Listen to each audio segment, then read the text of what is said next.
Doy la bienvenida al doctor José Reyes González, quien el día de hoy pues viene con esta ponencia sobre el plagio, y les leo un poquito sobre él. Él es licenciado en comunicación, ingeniero en agroquímica, tiene una maestría en enseñanza de la lengua y de la literatura, es doctor en humanidades, inscrito en el Programa Nacional de Posgrado de Calidad del CONACYT, posgrado del Departamento de Estudios Literarios de la Universidad de Guadalajara.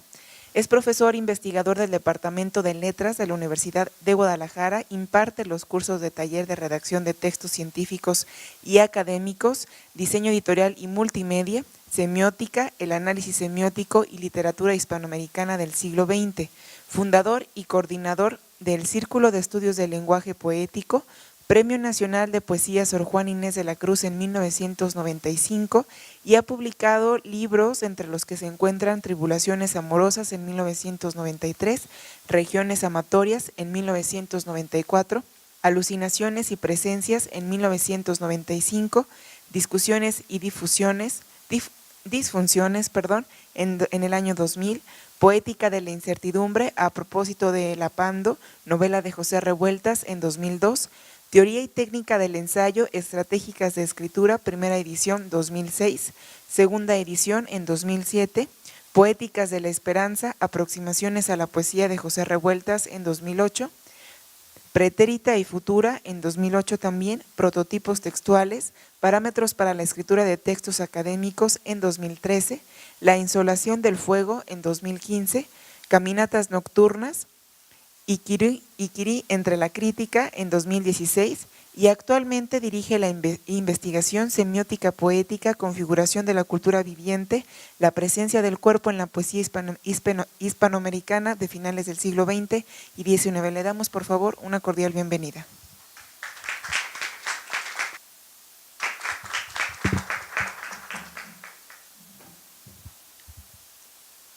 Buenos días. Voy a compartirles esto que se llama el discreto encanto del plagio, cómo plagiar para ser exitoso. Bueno, está el texto ubicado en el área de la literatura, la primera parte. Los ejemplos vienen de ahí, vienen de la filosofía también. Y la segunda parte está ubicada en una serie de estrategias para no cometer plagios académicos. Se ha vuelto así como muy peligroso y muy de moda últimamente, ¿no? Con los casos del Colegio de las Fronteras, del Colegio de Michoacán, ¿de dónde más? Bueno, hasta ahí. y muchos otros. Y se ha vuelto un tema que las universidades de América Latina y el mundo están legislando para evitarlo, generar estrategias para evitarlo y dedicarnos a los textos. Pero el plagio tiene una larga historia. No se consideraba delito, lo vamos a revisar. En el momento en que esté con la lectura, voy a acompañarlo de diapositivas. Ustedes pueden detener la lectura si así lo consideran para alguna observación, alguna pregunta. Comienzo. El discreto encanto del plagio. ¿Cómo plagiar para ser exitosos? Trae un epígrafe de Alejandro Dumas. El propio Dios, cuando creó al hombre, no pudo o no se atrevió a inventarlo, lo hizo a su imagen y semejanza. Es decir, que el primer plagiario del mundo es Dios.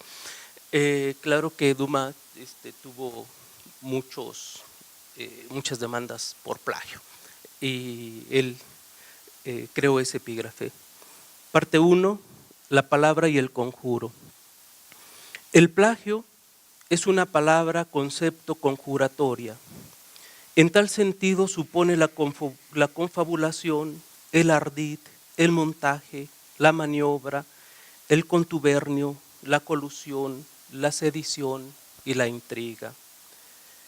Por tanto, se debe ir con cuidado por las arenas movedizas de la efracción creadora, pues el bandidaje, cuando es denunciado, afecta de múltiples maneras al acusado Incluso a los apologistas reincidentes de los préstamos ven su popularidad deteriorada por la endeble y menudita palabra. Así es dable llegar al origen del problema, pues los modelos académicos permiten evadir la práctica de la copia ilegal. La razón es que existe la posibilidad de cometer plagio, aunque la cita se realice apegada a los principios de la escritura científica, incluso de la escritura creativa y de la imaginación. Apreciado bajo este enfoque, se recurre en primer lugar a las propuestas de Morel Indar, 2014, en segundo término a las reflexiones de Soto Rodríguez, 2012, y por último al expresado por Sureda, Comas y Morey en el 2009, sin soslayar otros estudios que se mencionarán en su momento. No es factible arguir la carencia de familiaridad o de cultura escritural al momento de la expresión de nuestras ideas, pues la luna y formación no excluye la falta. Después de todo, la copia ilegal como comburente consume personalidades y desmantela los pedestales donde se exhiben las glorias. En definitiva, el remix intelectual funge como la máscara que lo devela todo. En la antigua Roma, solo por recordar, existía la lex Fabia Plagiaris, donde se consideraba crimen capital la acción de vender o de comprar a un esclavo libre, siempre y cuando se tuviese conocimiento de su libertad. La ley estaba relacionada con el crimen del plagium o secuestro, de ahí que se mencione que plagiar tiene su origen en el latín plagiare. Sin embargo, las discusiones al respecto continúan, ya que la palabra proviene del verbo latino plagium, el cual procede del griego plagios, que además de referir a secuestro, también alude a lo engañoso. Es decir, que la palabra plagio, su origen no está en el griego, sino en el latín, por el sentido de engañar. Por ahora es oportuno exponerles la siguiente guía de lectura, describir las formas elementales del plagio para evadir la práctica de hacer pasar las ideas del otro como propias. El plagio en tal sentido refiere al desconocimiento de las normas para dar cuenta de los documentos no propios, pues si se estudia un tema es indispensable trazar el camino, ya sea para ponerlo en duda o para rebatirlo, ya para ampliarlo o tan solo para argumentar una postura al respecto. No obstante, se debe considerar a quienes lo pusieron en duda antes que nosotros y de esa manera evitar el secuestro de los empeños ajenos. La autoría de textos o ideas de los demás al exponerse como propias es plagio. Las investigaciones y resultados son de quien las pensó. En consecuencia, si se formulan como propias, es plagio. La creación de conocimiento no nace por generación espontánea, siempre hay antecesores. Sin embargo, no se debe asegurar que ese conocimiento es de nuestra propiedad. Al hacerlo se incurre en el plagio. Las manifestaciones creativas son patrimonio de la humanidad. Pueden ser mencionadas en nuestros escritos, en nuestras conversaciones o en nuestras clases, ya que son propiedad de quien las expuso por primera vez, sea este de la naturaleza que fuera, tales como el autoplagio, la falsa autoría, el plagio voluntario o el involuntario, el consciente o inconsciente, incluso el parafraseo inapropiado, tal como lo han expuesto García Abad, Cerezo y Campos. De tal forma que la estrategia reside en describir los modelos básicos de la escritura plagiaria y trazar las tácticas para evitar el préstamo deshonesto. En fin, no saber citar o parafrasear, incluso cuando el recuerdo borroso de las lecturas hace nido en nuestros discursos, nos puede arrojar a la sombra de la arrogación. De igual modo, la excita como figura literaria queda bajo sospecha, pues al ser una cita explícita, sin comillas y sin referencias, podría entrar en los terrenos del microplagio. Parte 2. Por los senderos de los préstamos textuales. En la historia de la humanidad, la cacería de plagiarios no es extraña al desarrollo cultural. La apropiación de ideas no es un fenómeno propio de los siglos XX o XXI, pues es mal visto y mal ponderado desde las culturas antiguas hasta las contemporáneas, ya que apropiarse del discurso ajeno implica un acto amoral e ilegítimo. Pero es innegable que de esa zona borrosa entre lo legal y lo ilegal han brotado tradiciones científicas, académicas y literarias.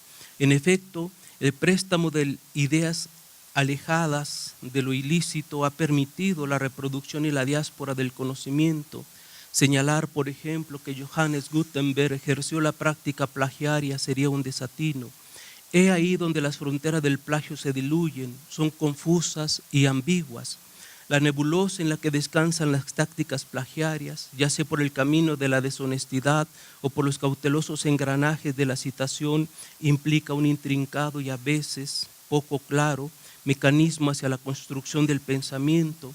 Si bien es cierto que a Gutenberg se le atribuye la invención de la imprenta, también es verdad que fueron los chinos en el año 868 quienes imprimieron el primer libro. De manera que Wang Chiek editó el Sutra Diamante, donde se refieren citas de las escrituras budistas. Sin embargo, Gutenberg talló moldes de madera, los cuales rellenó con hierro para dar vida a los tipos móviles. En Inglaterra, solo para concluir esta idea, a Shakespeare, a Coleridge o a De Queens se les acusó de plagio. Pese a todo, son parte esencial de la literatura y cultura inglesa, así que son esos límites entre lo lícito y lo ilícito lo que se deberá dejar en claro.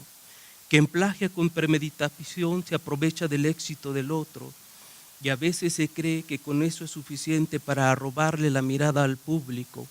Mostrar las glorias ajenas no implica alcanzar las propias. Además, la práctica del préstamo conduce por dos caminos, los cuales se dividen en muchos más. Por un lado, se tiene la imitación de los textos otros direccionados hacia el ego escribiente, es decir, el plagio voluntario.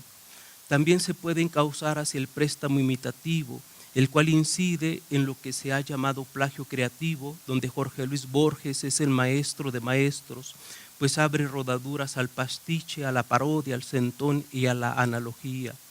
Teorías expuestas por Gerald Genet en Palimpsestos y literatura de segunda mano y por Jacques Derrida en Diseminación. Por ello resulta necesario preguntarse ¿por qué ocurre el plagio? ¿Cómo prevenirlo? ¿Cómo corregirlo? ¿Cómo evitarlo? Las respuestas inciden en áreas como la creación literaria, la academia, la investigación universitaria o en las publicaciones científicas. Los fenómenos a explicitar ya son una red o red de redes bien distribuida, a veces con fines de lucro, en otras tiene la sencilla intención de diseminar el conocimiento humano. Baste pensar en las famosas TIC, técnicas de la información y la comunicación, incorporadas a la investigación, a los estudios universitarios o a las proyecciones y operaciones didácticas y pedagógicas, tal como ha ocurrido con el morphing, la cual se utiliza en las animaciones por computadora para transformar una imagen fotográfica a otra o en otra. Se trata del fenómeno de la hipertextualidad ocurrido con antelación en la creación literaria. Bastaría revisar las genialidades hipotextuales de Efraín Huerta. La apropiación indebida de textos se actualiza constantemente, pues la información fluye de manera acelerada. Las tecnologías de transferencia de datos, entre ellas el Internet, han propiciado el auge de esparcir la cultura en todas las direcciones. De ello se infiere que muchas prácticas de la distribución de las ideas no es del todo saludable, pues la hiperglobalización influye radicalmente, ya sea por la premura del estudiante por entregar los trabajos finales o la fecha límite impuestas por la administración universitaria a sus investigadores, sin olvidar que la misma investigación se informa en formatos diferentes, lo cual propicia el autoplagio. No obstante, el plagio en la edad clásica era permitido. Por ejemplo, cito, antes de la Ilustración, el plagio estaba bien visto, era útil, tanto que contribuía a la difusión de las ideas. García Abad. Fin de cita. En efecto, la imitación de la pintura clásica era aceptada. Por tanto, en los tiempos que corren, siglo XXI, sería una práctica plagiaria. De ahí que la imitación de los movimientos estéticos sea considerado plagio, al menos que el imitador sea integrante fundador y practicante de dicho estilo artístico. De no hacerlo, sería un plagiario involuntario, como lo fue Pablo Picasso, al imitar las técnicas de la composición y la perspectiva de la clase de ballet de su maestro y amigo Edgar Degas, aunado a la influencia del arte africano, en particular las máscaras.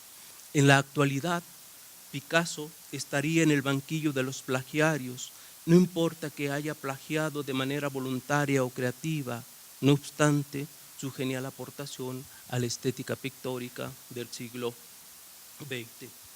El plagio alcanzó su fama cuando el libro se volvió un negocio. En consecuencia, la escritura se ha convertido más que en una práctica desinteresada y humanista, en un negocio que deja ganancias multimillonarias a las editoriales y a aquellos escritores que rápidamente alcanzan el éxito. Si Montaigne plagiaba a los pensadores latinos y griegos, el acto no tenía importancia. Por consiguiente, la búsqueda de plagiarios se volvió implacable cuando aparecieron las leyes que protegen los derechos de autor. Shakespeare, plagiario; Cyrano de Bergerac, plagiario; Pascal, plagiario de Montaigne y Montaigne de Séneca; el genial Voltaire, plagiario. Muriel Lindar refiere la denuncia que Fréron hace a Voltaire cuando éste publicó un cuento persa y lo hizo pasar como propio. El texto voltairiano fue publicado en 1719 y en su defensa el filósofo francés publicó el siguiente epigrama. El otro día, en el fondo de un cañadón, una serpiente mordió a Jean Fréron. Adivina lo que pasó.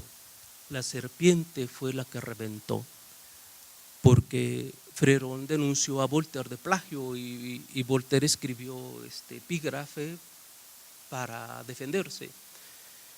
Sin embargo, la defensa resultó ser otro plagio, pues el epigrama de Voltaire tiene su origen en un libro publicado en 1659, el Epigrammatum de Lectus. Una gran serpiente mordió a Estefanía. ¿Qué creen que sucedió? ¿Que Estefanía murió? Tontería, la serpiente fue la que reventó. Eso es plagio. Sí, ¿verdad?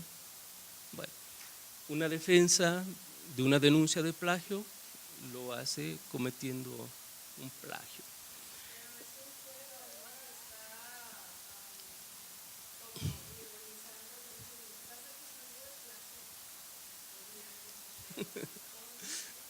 Con un plagio.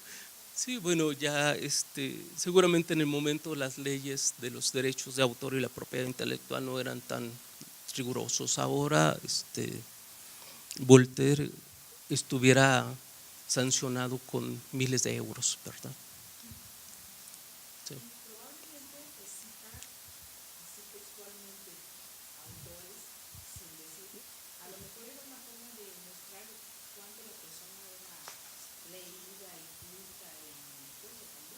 Claro, era una práctica común.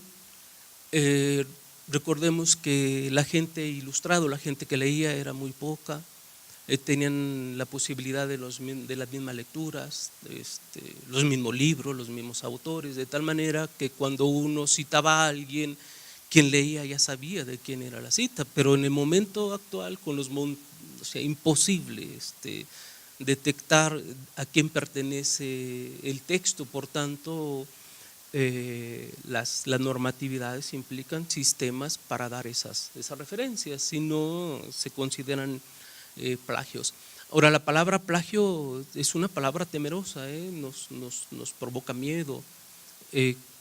Cuando nos la insinúan o cuando nosotros se la indicamos a alguien, es una palabra muy de gran afrente. Entonces hay que tener mucho cuidado con la palabra. La evidencia lleva a aseverar que solo se prestó atención al fenómeno cuando los derechos de autor entraron a escena, arrastrados por el monopolio del libro. En Inglaterra, los derechos de autor apareció hacia 1710 con el Estatuto de la Reina Sofía, ley que permitía imprimir libros.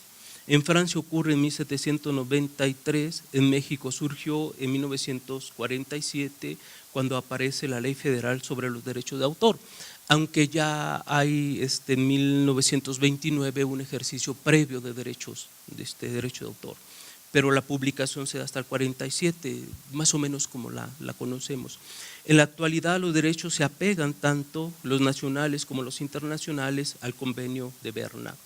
La disposición de los textos del otro abundan en la cultura. Aristófanes acusa a Eurípides de plagiario, Séneca corre con igual suerte, Ignacio de Loyola tomó los ejercicios espirituales de Montserrat Cisneros, Maquiavelo hizo lo propio con el apotegma de los macedonios de Plutarco y se lo atribuye, lo mismo que Loyola atribuye un texto que no le corresponde. Incluso nuestro justepreciado François Rabelais se apropió de ideas de los otros. El médico y humanista francés dio a conocer Pantagruel en el año de 1532 y por ahí existe el siguiente pasaje. Ustedes me dirán si lo podemos ubicar en el plagio o no, aunque en ese momento no está el término en el sentido que lo conocemos. Transcursamos el secuana, tanto al dilículo como al crepúsculo, deambulamos por los cópitos y cuadrivios de la urbe, desplumamos la lacial verbocinación y como virisímiles amorabundos captamos la benevolencia del omnijuzgo, omniforme y omnígeno sexo femenino. Texto muy parecido a uno publicado por Geoffrey Tory hacia 1529, o sea, hay unos años de diferencia. Desplumamos la verbocinación lacial y transcursamos el secuana, el delículo y el crepúsculo, luego deambulamos por los cuadrivios y plateados de lutecio y como verisímiles amorabundos cautivamos la benevolencia del omnígeno y uniforme sexo femenino. Pantagruel, si no es posible, ¿verdad? Más los que amamos a Pantagruel o a Rabelais. La naturaleza humana es tan compleja que implicaría un grupo multidisciplinario para crear, como lo han hecho los psiquiatras con el índice de la maldad, un índice del plagio. Sería interesante, ¿verdad? Buscar ese índice de plagio con una escala, es un juego, ¿no? Como una escala de allí, ¿dónde estaría Octavio Paz, por ejemplo? Recuerden el índice de plagio, el 22 es el nivel más alto, que son los sociópatas, psicópatas, no sé, ¿verdad? Imagínense en qué nivel estaría Octavio Paz, en el 15, en el 10, en el 22, o Carlos Fuentes. Ahorita traigo un ejemplo de Carlos Fuentes. Con escalas aún por predecir, incluso se ha llegado a tal extremo el ejercicio del plagio que ahora se piensa en tipificar el plagio psíquico, es el extremo. Cuya natura desborda los límites de lo imaginable y solo por especular, ahora los poetas podrían ser demandados por sus musas, con el plagio psíquico. O sea, no entiendo yo cómo se puede tipificar un plagio psíquico. No sé, pero ese es uno de los extremos, ¿no? Y recordemos, los franceses son muy buenos para hacer este tipo de teorías. Esto viene de lo que se hace hoy en el plagio psíquico, lo que se está haciendo en Francia. Pensar es un ejercicio de una enorme dificultad. Más difícil aún es llevar el pensamiento a la escritura. Se puede percibir el mundo, todo lo hacemos con mayor o menor eficacia, pero nombrar las cosas del mundo, crearles el ropaje del lenguaje, es una tarea que exige afanes intensos. Plagiar, menciona el vicerrectorado académico de la Universidad Católica del Perú, es negarse a pensar por voluntad propia. La actitud supone un atraso en la creación del pensamiento y en el progreso de la humanidad. El plagio se pone en evidencia cuando las ideas presentes en un texto se reproducen en textos asumidos como propios. La definición propuesta por la Universidad Católica del Perú ofrece, con tan pocas palabras, los elementos para valorar, diana, o La cazadora solitaria, 1994, de Carlos Fuentes, quien imita creativamente la novela de Víctor Celorio, El unicornio azul, de sirenas y unicornios. El fragmento siguiente es el resultado de un estudio de literatura comparada realizado por Manel Souto en 1997, poco después de que Celorio denunciara a Carlos Fuentes por plagiar su novela. Solamente unas referencias. La comparación entre los dos textos, El unicornio azul y Diana. De lo general, ¿qué hay en El unicornio azul? Un escritor mexicano, Antonio, se enamora casualmente de una diletante, ahí le sobra una T, estadounidense, Jennifer, insegura de sí misma, que no sabe lo que quiere realmente en la vida. ¿Qué hay en la novela de Fuentes? Un escritor mexicano, Carlos, se enamora casualmente de una actriz estadounidense, Diana, insegura de sí misma, que no sabe lo que quiere realmente en la vida. Ya es una aproximación de plagio. Las ideas son de todos, ¿sí? Todos las podemos usar, refutar, utilizar, pero los temas no. Y cuando el tema lo utiliza un autor exactamente como alguien lo ha planteado, se ha considerado plagio, y aquí está uno de ellos, en lo general. La acción se desarrolla en la Ciudad de México y en provincia, un pueblo llamado Santiago. En el caso de Celorio, la acción se desarrolla en la Ciudad de México y en provincia, un pueblo llamado Santiago. O sea, qué coincidencia, ¿sí? La que sigue, una tercera, la acción se desarrolla en los años 70 a los 80 en Celorio, y en Fuentes la acción se desarrolla en los mismos años.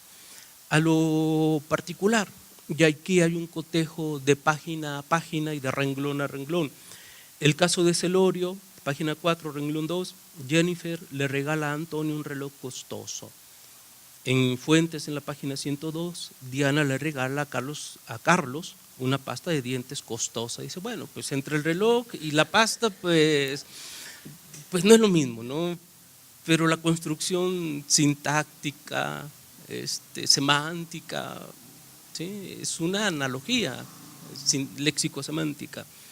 Y luego, otro ejemplo, Jennifer acusa a Antonio de ser vulgar, Diana acusa a Carlos de ser vulgar, página 5.1 y el otro en la 123. Era una sensación desoladora, 23, la línea 3. No gustaba mucho la palabra francesa desolado, o sea, le da un poco un poquillo de crema ahí, Carlos Fuentes. Luego, Jennifer aborta al hijo que espera, Diana pierde al hijo que espera. Jennifer insinúa que ha sido infiel, Diana confiesa que tiene otro amante.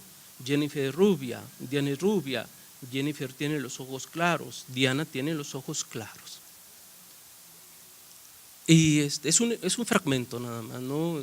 Pueden consultar el estudio y toda la novela de Fuentes viene de la novela de Celorio, es decir, allí sí es un plagio.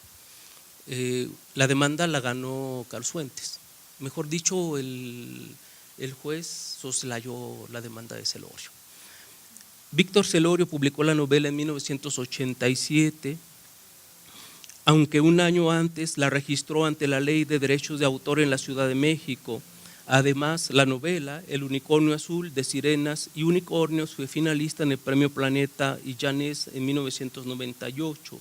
A fin de cuentas, el prestigio de Fuentes silenció la denuncia pese a las evidencias presentadas.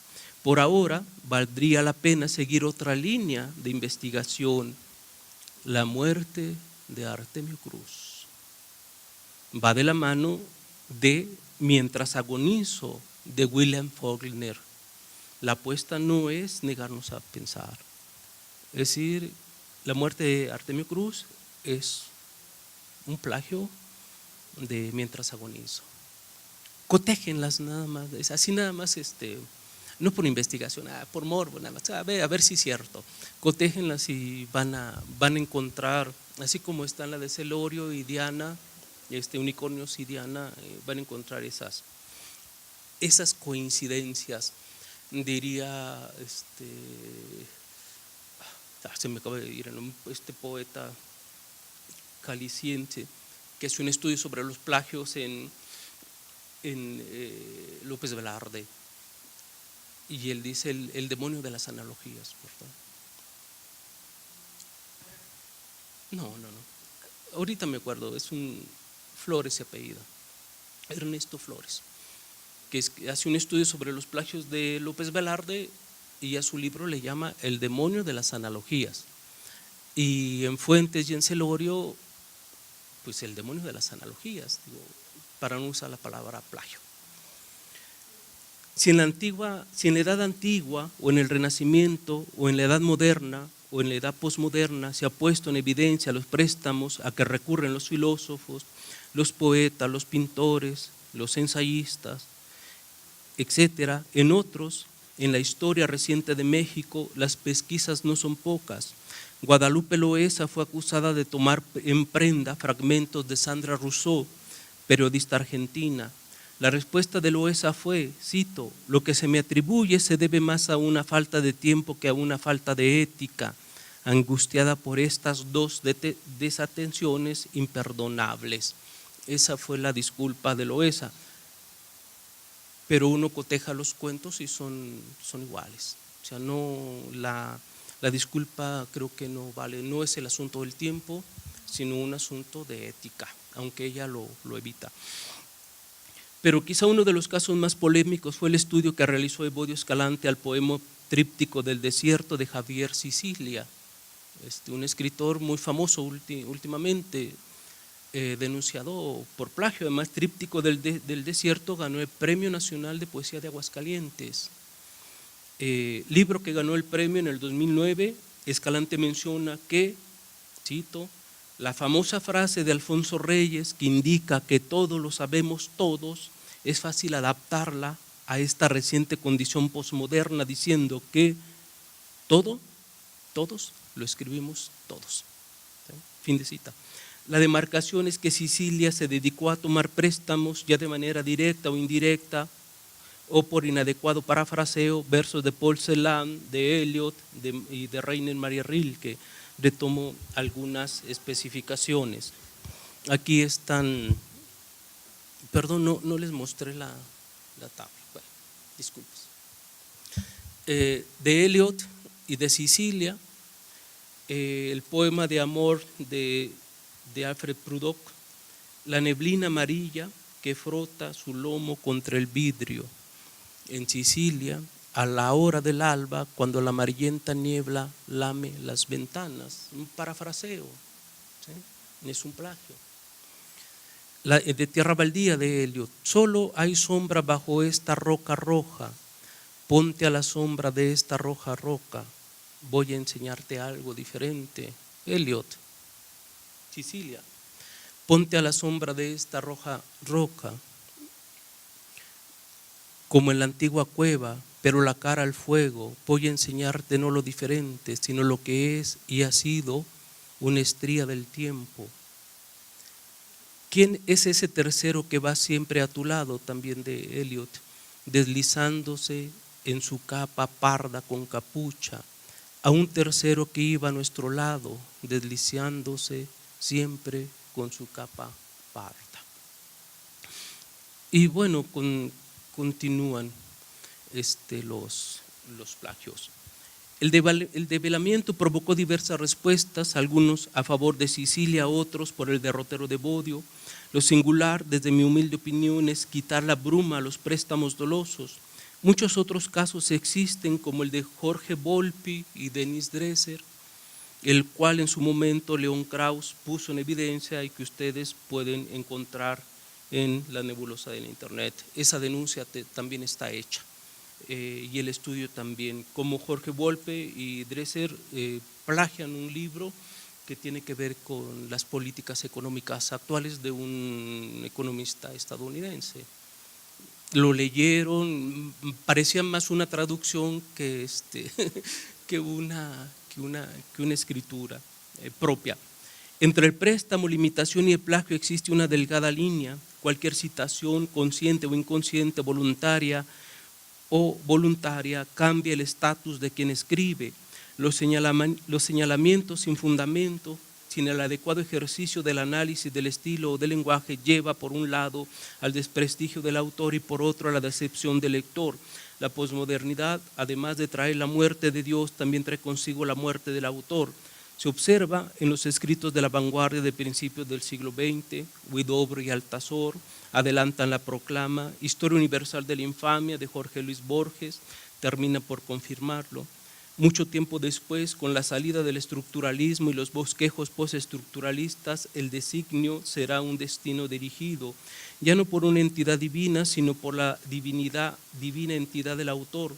Es oportuno explicar con palabras de Roland Barthes que la muerte del autor crea un desasosiego tal que por un lado da independencia al texto, pero también abre puertas al préstamo de las ideas, pues el semiólogo francés susurra que no hay textos únicos y si los hay es porque en el texto están presentes todos los textos, los que se pueden reconocer y los que quedan velados, pero hay que dar las referencias. ¿Sí? Algo semejante vaticinó Umberto Eco en Obra Abierta y por ello todas las obras son solamente una, todos los autores son uno. Si es de esa manera, entonces, ¿por qué reflexionar acerca de la naturaleza del plagio? Marcel Duchamp expuso en 1915 en el Salón Independiente de París la obra escultórica titulada La Fuente. Todos conocemos esa obra. Es un mingitorio, ¿verdad? En la ficha técnica se lee tamaño 61 centímetros por 36 centímetros por 48 centímetros, periodo, dadaísmo, fecha de creación 1917. Lo curioso es que se trata de un mingitorio llevado de un espacio a otro, trasladado de un contexto a otro. ¿Acaso no se trata de un plagio? La pregunta. Alguien en algún momento ideó, trazó los planos y manufacturó el mingitorio que Duchamp se atribuye como obra de arte. Un dato curioso, solo para los curiosos, la idea de exponer un mingitorio en un museo fue de la poeta Elsa von Freytag-Loringhoven, la baronesa Dada, de tal forma que Marcel no solo copió la idea, sino se autoprestó el mingitorio. Sin embargo, las teorías del arte siempre tienen teorías para explicar el arte, pues bien sabemos que el ready-made pasó de la broma a la excelsa creación intelectual. Sin lugar a dudas, cada uno de nosotros, en el mejor de los casos, tiene una obra de arte en su bedroom. La pregunta obligada es, ¿cuáles son los límites entre el préstamo, la imitación y el plagio? Eso es lo muy, muy complejo. Sin duda, el dolo es para el que plagia, la mala intención, el intento de engañar al lector y la apropiación de las ideas. Aunque para el arte Duchamp ya tenemos la respuesta, Gerard Genel lo explica muy bien. La imitación de diversos estilos ha generado una diversificación de aquellos que se adueñan de manera dolosa de la creación. La aparición de las redes sociales, la presencia de la red de redes, el contacto con un mundo cada vez más cercano pero a la vez lejano, propicia la detención de las ideas que pertenecen a otros. Tan pronto como aparece el préstamo, la denuncia está realizada. No obstante, la querella se hace desde el anonimato, lo cual ya implica un acto doloso tan grave como el plagio.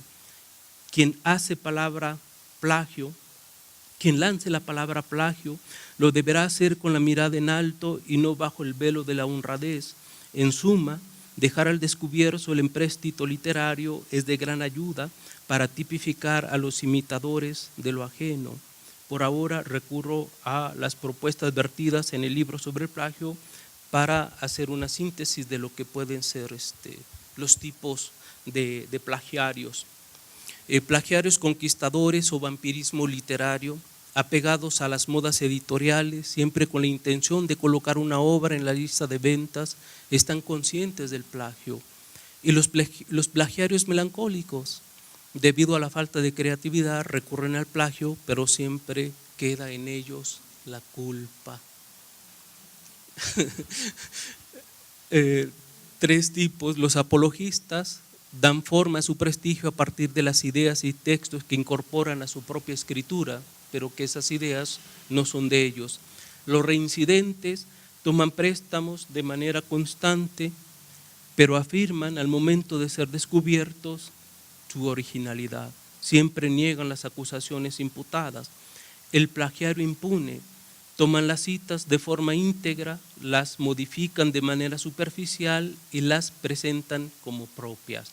Estos son los plagiarios conquistadores.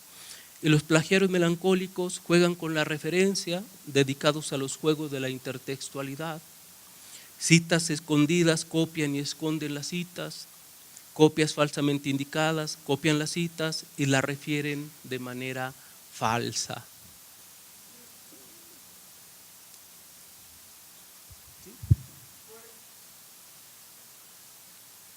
Borges entraría en este de los melancólicos con todas esas, juegan con las referencias, citas escondidas, copias falsamente, pero tiene un poquito de acá de apologista, da forma a su prestigio a partir de las ideas y textos que incorporan a su propia escritura. Y yo creo que allí radica como esta parte en donde está el meollo, ¿no? Porque al final, por ejemplo, a Borges no se le puede decir que plagiaba porque él reconfiguraba todo eso que estaba presentando y jugaba con él, hacía guiños muy particulares, sobre todo, por ejemplo, con las copias falsas, en donde habla de páginas específicas de la Enciclopedia Británica, de tomos que ni siquiera existen, ¿no? Claro, sí. Sí, Borges está entre los dos, está como en la cuerda floja, y en momentos tiene un pie en el plagio y en el otro tiene momentos en la creatividad. Y en el caso, por ejemplo, de los poetas o de los compositores que constantemente están apelando o se están resguardando bajo el cobijo de la licencia poética para tomarse esas libertades, no, ¿cómo resolver eso? Bueno, también pueden incurrir en el plagio si no están manejadas estrictamente dentro de la figura literaria, como el pastiche, por ejemplo, ¿no? O la ironía o el sarcasmo pueden caer en el plagio si no hay una delimitación. El caso de los músicos, por ejemplo, de los jazzistas, cuando están con improvisaciones, ¿cómo los puedes acusar o cómo se pueden acusar de plagio si están recurriendo a una larga tradición? El problema no reside en la idea que están tomando del otro, sino residen en la repetición del tema, y es el tema lo que se está tipificando como plagio. Es decir, cuando uno, por ejemplo, cuando en nuestros ensayos o nuestros artículos académicos o nuestros comentarios científicos, cuando uno se dedica a un solo autor, por ejemplo, o en sus bibliografías tiene uno o dos autores y siempre estamos mencionando ese autor o esos dos autores, lo único que estamos haciendo es recurriendo al tema, y eso es un plagio. ¿Sí? Está tipificado como plagio. El caso de México es muy particular porque nuestras leyes son muy laxas, pero no sé, en Europa, en Alemania, en Francia, en España o en los Estados Unidos hay una atención enorme a este tipo de escritura y a esas estrategias que lo pueden llevar al plagio o que lo pueden dejar en el aspecto creativo, como en el caso de Borges.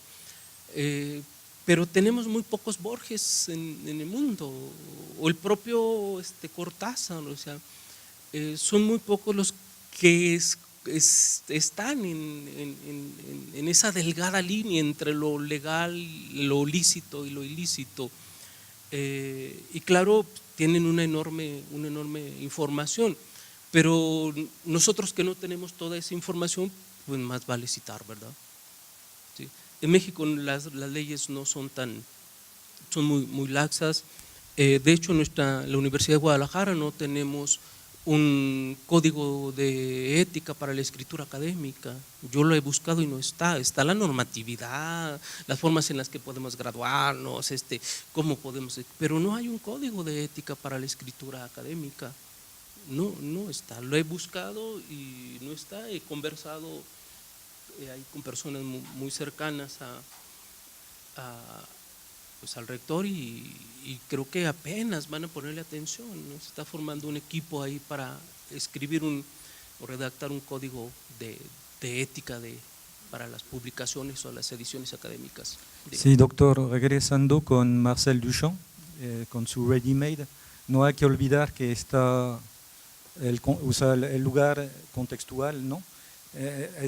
Usa el Ready Made, es arte conceptual. Claro, sí. Y en esto usted mencionó, pues sí, se le pone una teoría artística y ya está englobado, ¿no? Es muy fácil de hacer eso, pero eso le da validez.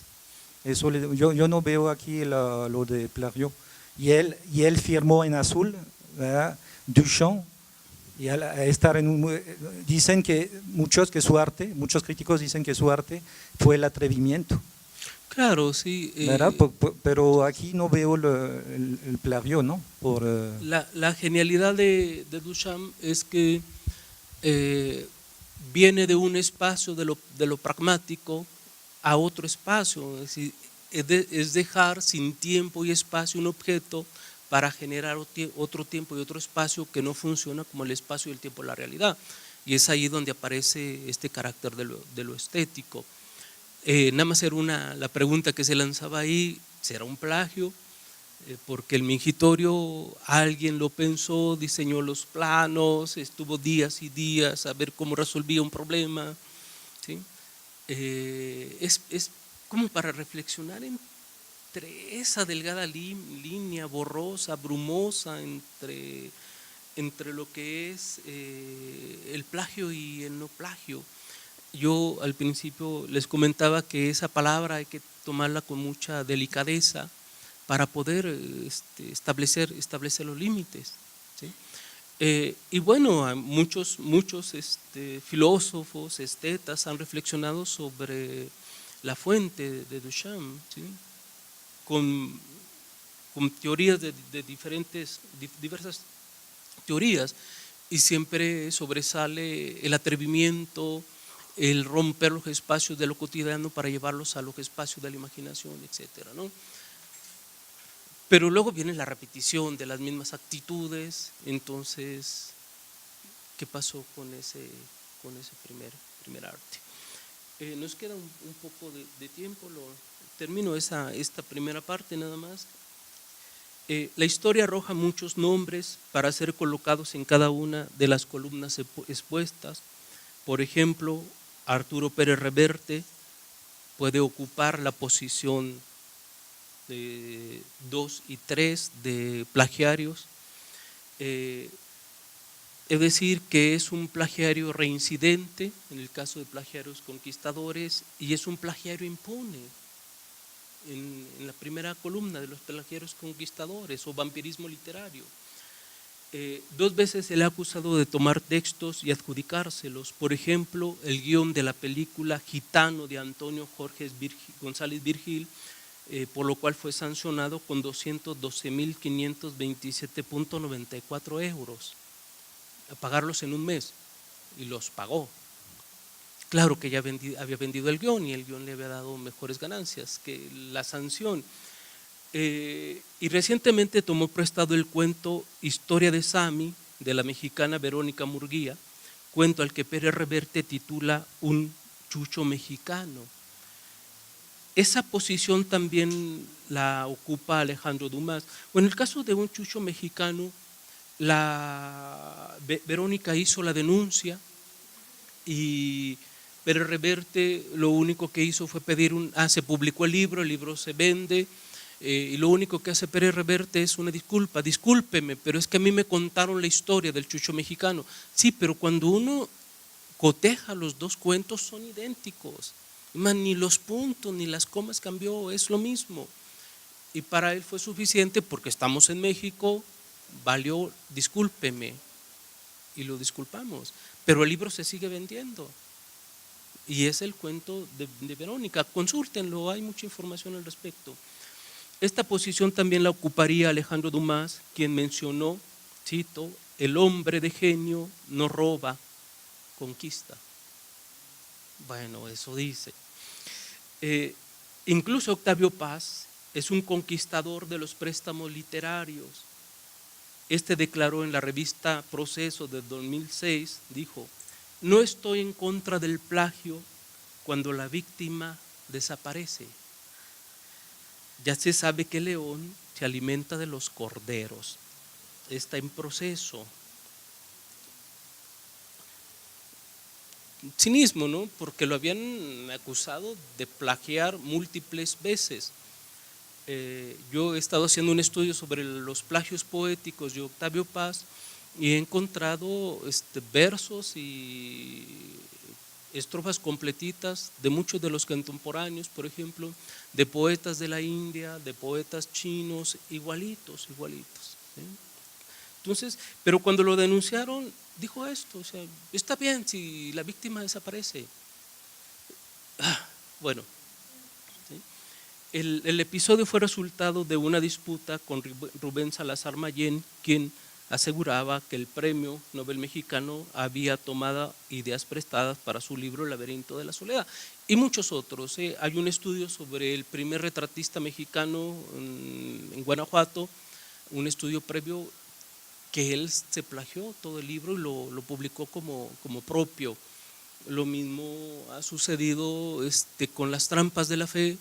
Muchos de esos estudios, pequeños estudios que vienen al principio del poema, son plagios de un autor, no recuerdo ahorita su nombre, pero ese libro ya estaba en Fondo de Cultura, ya estaba en las galeras, ya estaba para la impresión y de pronto se quita de circulación y a los pocos meses apareció el libro de Octavio Paz que no era más que ese texto que ya estaba para la impresión, ¿no?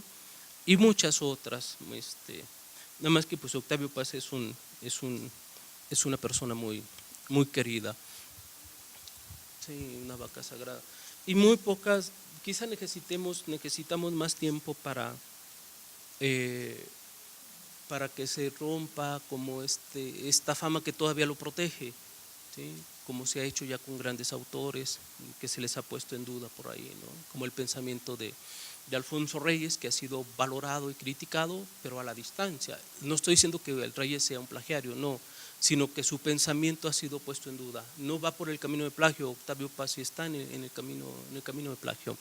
Ya para terminar, nada más les comparto esta tablita, cómo citar para ser exitoso, ¿sí?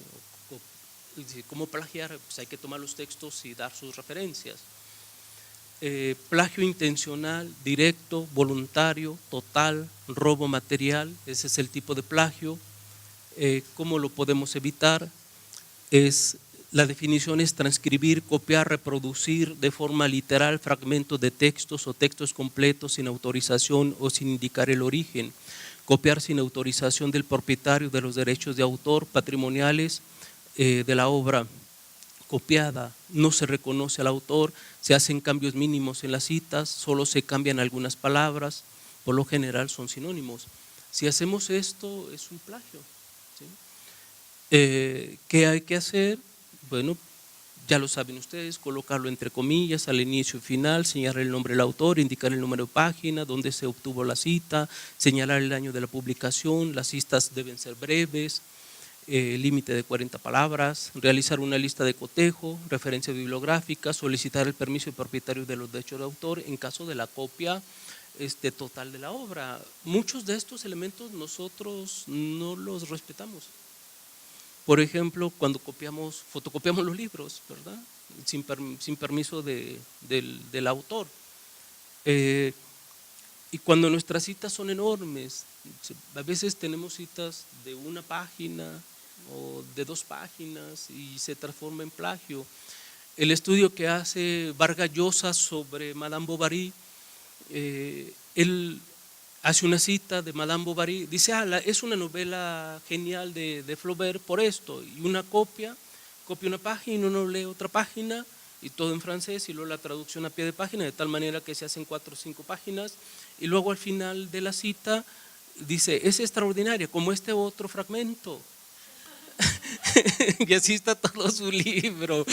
Era más fácil que, pues, que nos regalara Madame Bovary, ¿no? Eso es una forma de plagio. Una cita tras otra cita, sin los procesos del razonamiento son plagios. El plagio no intencional o indirecto, y creo que si apelamos a la honestidad muchos hemos caído ahí, ¿eh? No lo sabemos, pero lo hemos cometido, solo hasta que tenemos la información y ahí uno va a los trabajos que ella publicó y dice no, y ahí está corrigiendo, porque no lo sabíamos. Mal empleo del sistema de referencias, tanto en las citas como en la lista de cotejo, se olvidaron las comillas, parafraseo inadecuado, el parafraseo no se aleja del original, esto es un plagio. Por lo menos hay 2 estrategias para el parafraseo. Nosotros parafraseamos cuando nos da la gana, pero no es así, hay técnicas, por lo menos 2 les comparto. Una, cuando nosotros estamos citando a un autor cuyo pensamiento es muy, muy complejo, pensemos en Heidegger, por ejemplo, que uno lo lee y dice, y lleva 3 años leyéndolo y a los 4 años ya entendió un párrafo, ¿verdad? Entonces uno lo parafrasea para hacer más sencilla la información al lector. Esa es una de las tácticas del parafraseo. Pero a veces nosotros tomamos el texto y es muy claro y lo parafraseamos, pues no era necesario y se convierte en plagio. Lo otro es cuando nosotros tenemos un capítulo o 3 páginas o más páginas y no podemos citarlas todas, porque recuerden que hay normas para el número de palabras para la cita, 40 dentro del cuerpo de texto y de 40 a 60 fuera del cuerpo de texto, según las normatividades Harvard, Chicago, MLA-APA. Cuando es muy extensa la cita, la parafraseamos. Pero si el parafraseo lo único que está haciendo es repetir, entonces se transforma en plagio, si no lo alejamos del original, ¿sí? Si a parafrasear no se acredita el autor, solo se intercambian palabras en una oración o en el párrafo citado y no se realizan las referencias en la lista de cotejo. ¿Qué hay que hacer? Y esto es lo difícil del parafraseo: asimilar, interpretar, comprender el conocimiento que se parafrasea. O sea, no es nomás tomar el autor y parafrasearlo, sino hay una madurez de las teorías. Y luego explicar es poner las ideas del otro con ideas propias, indicar el nombre del autor, indicar el año de la obra, capítulo, fragmento, texto que se parafrasea, indicar mediante operadores de argumentación dónde inicia y dónde concluye el parafraseo. Falsa autoría: cuando se exponen resultados de investigación y se incluye el nombre de una persona que no participó en la investigación ni en la redacción del documento. Falsa autoría, eso es un plagio recurrente, ¿eh? Porque luego nos están pidiendo trabajos de investigación interdisciplinarios o con múltiples autores, un profesor, otro profesor, un investigador, otro investigador y un alumno, o 2 alumnos y 3 profesores, y sucede que solamente trabajaron 1 o 2, ¿sí? Y incluimos a los demás, y eso también es un plagio que se conoce como falsa autoría. Eso lo vemos en el trabajo en equipo, que sería una falsa autoría. Y vienen las indicaciones.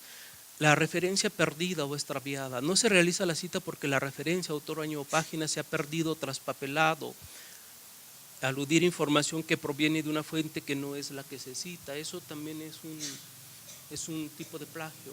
Es decir, yo lo cité, pero como no me acuerdo dónde lo leí, entonces pues no hay que citarlo hasta que tengamos el dato completo, si no también se transforma en plagio. Envío doble: ocurre cuando el mismo texto se envía a 2 conferencias, a 2 publicaciones, a 2 concursos, ¿sí? Eso busca tener ventaja o probabilidades de ganar o de publicar, eso también es un plagio. Entonces, ¿qué hay que hacer? Pues participar una vez, ¿verdad? Nada más. O esperar que los tiempos pasen, que se den los resultados y luego enviarlo otra vez. Hacer las correcciones, si es que hay que hacerlas, y para evitar ese envío doble. plagio con comillas sueltas, comillas flotantes o referencias flotantes. Se continúa la reproducción original después de las comillas, es decir, cuando se marcó el final de la cita y se indicó su referencia. Terminamos la cita y continuamos con la cita, o sea, con las palabras del autor, aunque nosotros hayamos citado correctamente. Incluso cuando citamos correctamente y el siguiente elemento, que es un argumento de síntesis o de negación o no sé, o de ejemplificación, pero son las mismas palabras que están en la cita, es un parafraseo de la cita, también es un plagio. Entonces, si yo cito y mi siguiente argumento estoy parafraseando a la cita, es un plagio. ¿Sí? También seguramente que hemos caído en eso, son plagios involuntarios, pero que se pueden corregir de manera muy fácil. Vayan ustedes también, así como mero ejercicio, vean algunos de sus ensayos o artículos, vean su cita y revisen el siguiente argumento, lo que viene después de la cita, y observen si no es un parafraseo de la cita. Si es un parafraseo de la cita, es un plagio. Otros tips ya nada más porque hay muchos más. Cuando ustedes inician un párrafo con cita, también se considera plagio. ¿Por qué? Porque la cita siempre va envuelta de tres elementos: la tesis o el argumento, o la razón o la premisa, la cita, que es un argumento probado, y la síntesis de estos tres procesos en la vieja tradición de la lógica o de la retórica. Claro que faltaría uno más, que es nuestra postura, ese es el más importante, pero eso va en el desarrollo del párrafo. Por tanto, el párrafo necesita una introducción y un cierre, y si nosotros comenzamos un párrafo con una cita, ya estamos cometiendo un tipo de plagio, ¿sí? Cuando nosotros terminamos un párrafo con una cita, también estamos cometiendo un tipo de plagio. ¿Por qué? Porque necesita el argumento de síntesis, más la postura nuestra, más cerrar el párrafo. Y luego todavía más grave, cuando nosotros terminamos en los párrafos de conclusión o el párrafo de conclusión con una cita. Es más, cuando terminamos el texto con una cita. O sea, ¿para qué citaron si era lo último? Si ya la conclusión. Lo mismo sucede con los primer párrafo de inicio, nuestro primer párrafo de cualquier documento, no hay citas. Siempre vienen después en el tercer o cuarto párrafo, ¿sí? Bueno, pues es lo que les comparto. Si a alguno de ustedes les interesa la diapositiva, se las puedo compartir. Envíenme, les doy mi correo, anótenlo, es josereyesgonzalez@hotmail.com. José Reyes González, González es con Z, las dos, @hotmail.com. Y les comparto las diapositivas. Creo que hay una buena síntesis. Diga. Claro. Sí, claro, sí, claro. De hecho, está en la corrección para la publicación en Sincronía, en la revista de nuestra universidad.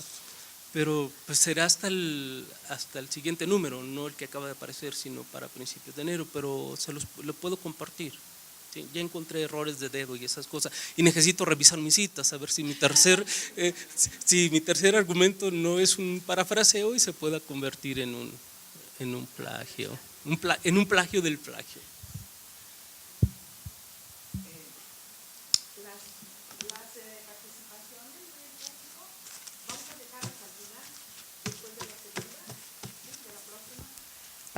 Entonces, pues agradecemos al maestro José Reyes González Flores su interesantísima